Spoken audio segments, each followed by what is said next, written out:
મોહરમ તહેવાર અનુસંધાને ત્રણ ઇસમોને પાસાના કાયદા અંતર્ગત જેલ હવાલે કરતી ચોક બજાર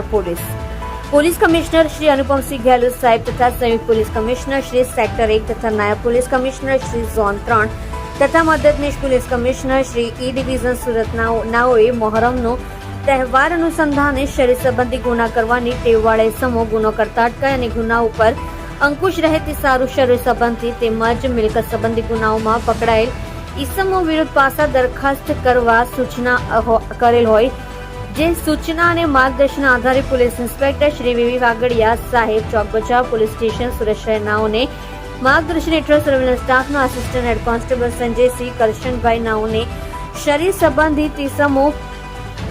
ત્રણ ઇસમો વિરુદ્ધ પાસા દરખાસ્ત તૈયાર કરી પોલીસ કમિશનર સાહેબ શ્રી સુરત શહેરનાઓ તરફ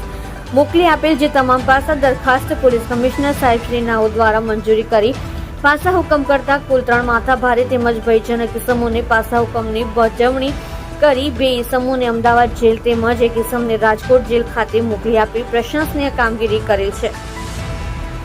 પાસા અટકાયત કરેલ ઇસમોની વિગત: કૃણાલ વિઠ્ઠલભાઈ વડવાલે ઉંમર વર્ષ 28, રહેઠાણ ઘર નંબર 212, લક્ષ્મીનગર સોસાયટી, વેડ રોડ, સુરત શહેર.